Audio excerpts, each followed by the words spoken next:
थोड़ी सी देरी जरूर हुई, लेकिन लोगों की जो भावनाएं हैं वो इस वक्त बिल्कुल अपने उफान पर हैं। Sudhir.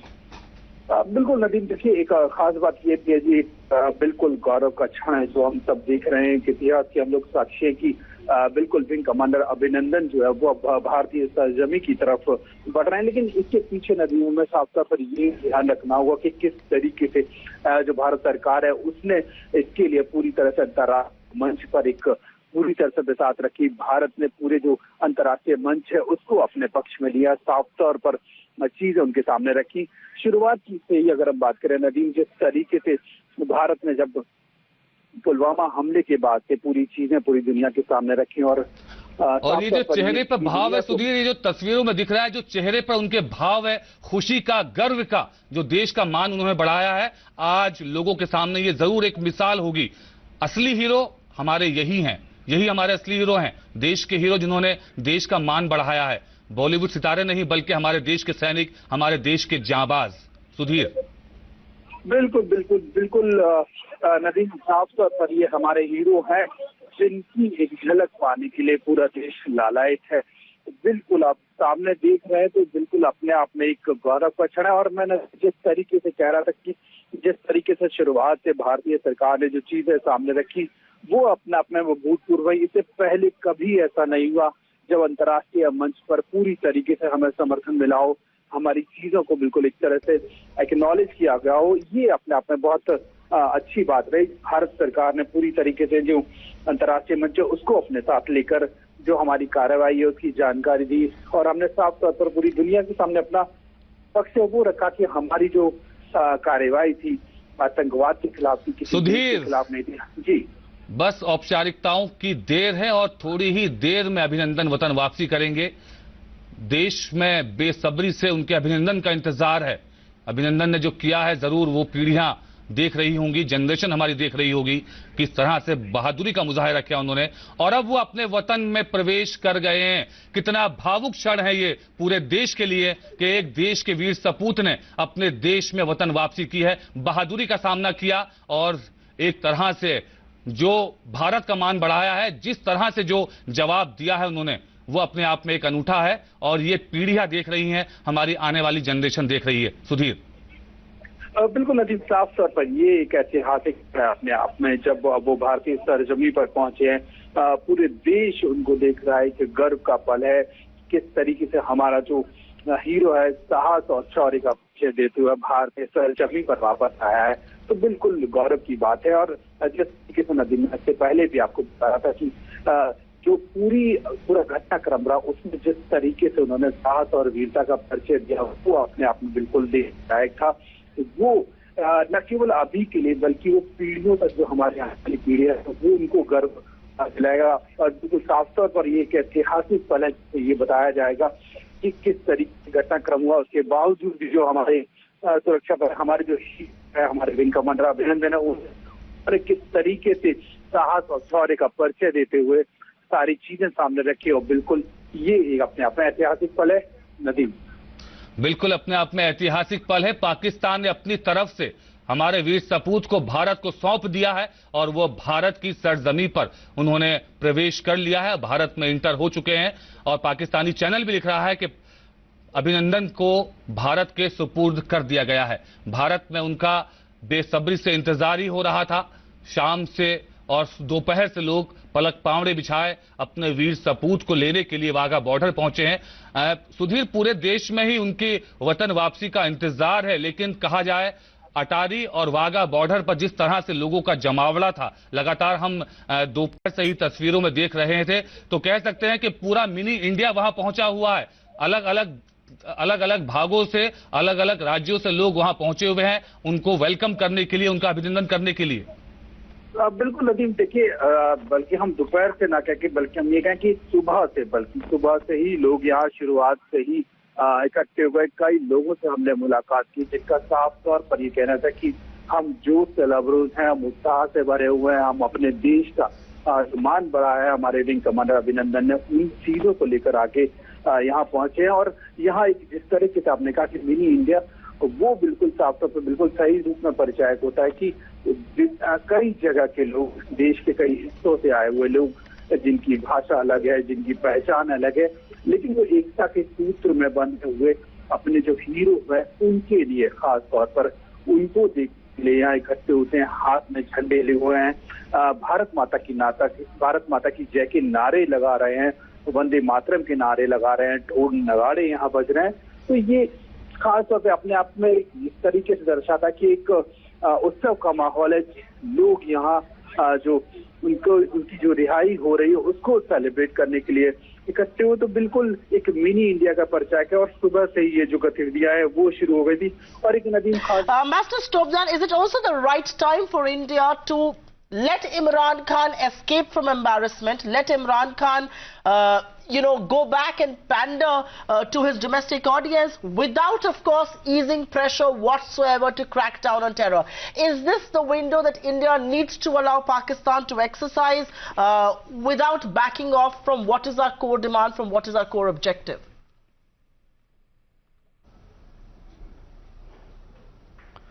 Well, I think what I observed from the way he spoke yesterday in the Pakistani assembly was that I thought he is far more independent, autonomous than what we really thought, that he is a puppet of the Pakistani army. Kind of language he was using, it was more humane, more civilized than what the Pakistanis used to use earlier. So I think there is a mark, a small imprint that the Pakistani Prime Minister Imran Khan has on those speeches and the manner in which he used. Surely we would have expected Masood Azhar to be sent to us as a good gesture of peace, but nonetheless I think the language is quite different. Whether it's a tactical, whether it is still fed by the army, one is not sure. I really don't know, because I clearly see this is a product of two external crossfires. One is that the Chinese are controlling the Pakistani army and the Saudis are controlling the civilian government. And this is where I think the release of the our pilot has happened, because of this cross current of external diplomatic work that's happening. I think President Trump has outsourced this issue to the Saudis or the UAE people to deal with the issue. But before that, I think Trump administration didn't want the Russians and the Chinese to get the credit for all this. So there is a competition at the larger level. While we may say a lot of things that our pressure has worked, certainly, but given the situation in the region, and the international community is quite worried about the situation, I think the larger picture is that those things must have worked. But at the same time, I would say, I know to turn this thing into an emotional issue is slightly, somebody has rightly said this is all because of media, but this is not our objective. As Professor Chalani was saying, that we cannot let lower our guard, and we must be prepared to take on to the Pakistanis. But surely I think, I won't say, if I have to give a mark, I think it is three, both are equal at this moment. And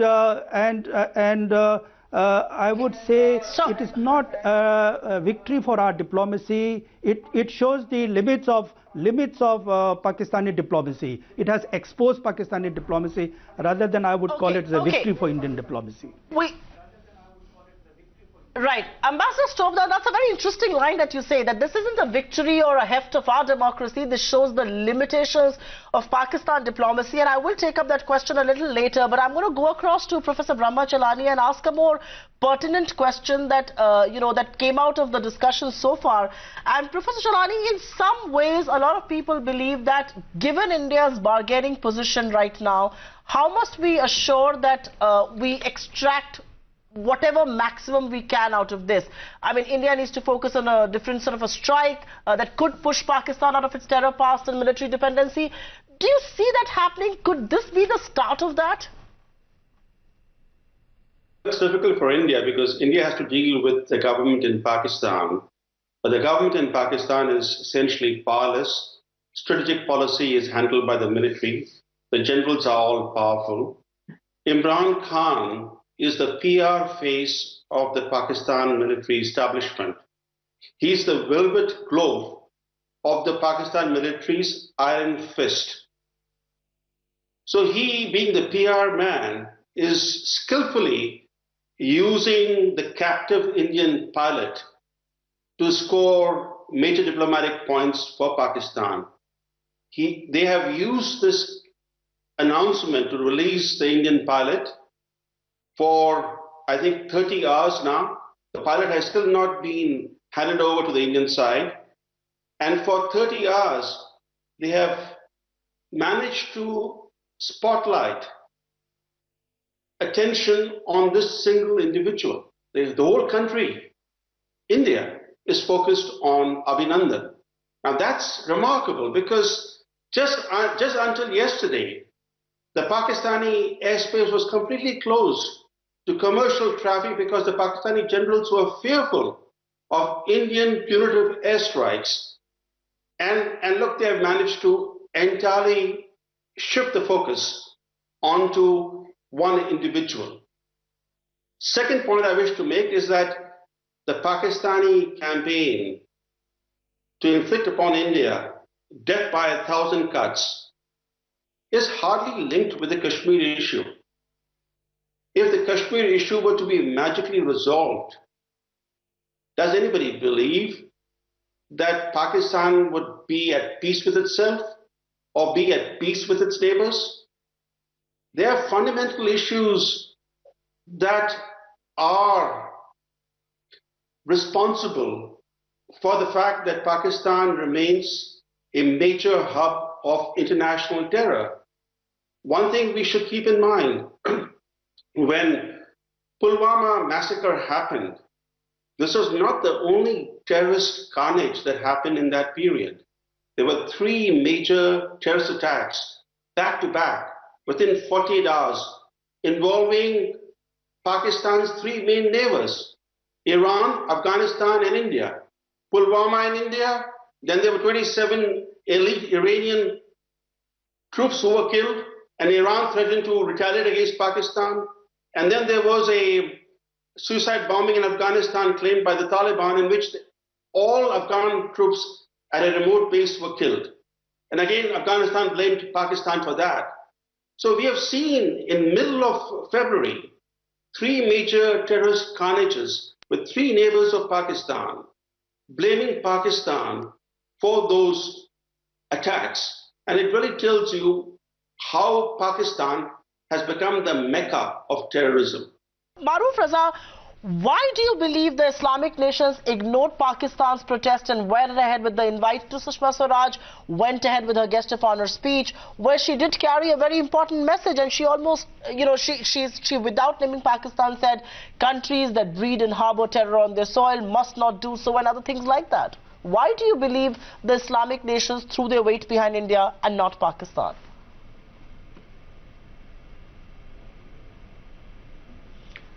See, over the last several years, 1 or 2 things have happened vis-a-vis the Islamic nation bloc or the Gulf nations, because the OIC essentially is basically an organization which has a secretariat with Saudi Arabia and Riyadh, and the Saudis fund it and by and large use it to give it sanctity for a number of other Saudi initiatives. But this time round, the OIC is beginning to feel the weight of carrying Pakistan around endlessly, especially when the world is not wanting to engage with Pakistan and its terror machinery endlessly. The second thing is that Mr. Modi's diplomacy in West Asia has begun to give results. To what extent his diplomatic initiatives will give results vis-a-vis Pakistan all over the world will have to be seen. I also want to respond to a couple of very good points that have been made, but please remember that these surgical strikes earlier and these air strikes were both to convey India's capability to respond and go beyond the mindset that had come to prevail in Delhi, that jo bhi karna hai, do it on either side of the LOC, but don't let things spill over. I think there has been a shift. Mr. Modi has made some positive moves and some negative moves vis-a-vis Pakistan, but this particular initiative has clearly opened a strategic window. It is not going to solve the problem of terrorism, but it has certainly given us that opportunity and option to exercise it again and again should Pakistan again try another terror attack. And it will not necessarily be at Balakot, it could be at other places, because only foolish armies like Pakistan Army carry forward operations in the similar way they did the last one by trying to get it better this time. But also the Kashmir issue. My personal belief, and I've done a lot of work on Kashmir and studied it quite closely, the Kashmir issue, if you want to address it, you have to solve the problems in Kashmir and then look at solving the problem of Kashmir. Whatever else we might say, the problem is a consequence, at least in the last 30 years, of many of New Delhi's initiatives and Srinagar's politicians' initiatives and their failures. While Sushant Sareen is spot on that we've given a lot to the Kashmiris, but we've still allowed the narrative to get out of control because we felt we needed to nurture a few individuals or political parties who would make pro-India noises in Delhi and to the world, but would make anti-India noises to the masses when they speak to the masses in local language. It's been a failure. It's also been a failure of allowing radicalization to mushroom out there, and which is what Pakistan needed the waters to fish in. But does Pakistan want to settle matters over the Kashmir people, or is Pakistan's agenda the waters of Kashmir? Professor Brahmachalani has written a book on that. He's the master of that subject. But I'm very clear in my mind that with the possibility of the Indus River now being less and less available to Pakistan, with China building 2 major dams there or more, and much of that is going to be taken away by China to make reactors and to make chips and to garner the annexity for parts of China, Pakistan needs more waters. That has always been their aim. Their agenda has been to push the Muslim card, because Pakistan was foolishly created as a Muslim state in South Asia. It's also true that internationally, the world doesn't take more attention to the issue of India-Pakistan as they would perhaps the Palestinian issue, unless Pakistan does the nuclear drum beating. But most importantly, we must understand that we have multiple cards that we can play out. We need to play them systematically. We need to work to a strategic game plan. Whatever Imran Khan's current political posturing, please understand that Mr. Imran Khan has 2 choices in front of him. Does he want to be a peacemaker, or does he want to be the Prime Minister of Pakistan? Those Prime Ministers in the past who thought they were peacemakers, they either ended up in jail like Nawaz Sharif, or if they were too bold for their own good, then they went to the gallows like Bhutto. We have made enough gestures towards Pakistan, and I'm not talking about these bilateral dialogues. I'll give you 3 or 4 examples. Let me tell you,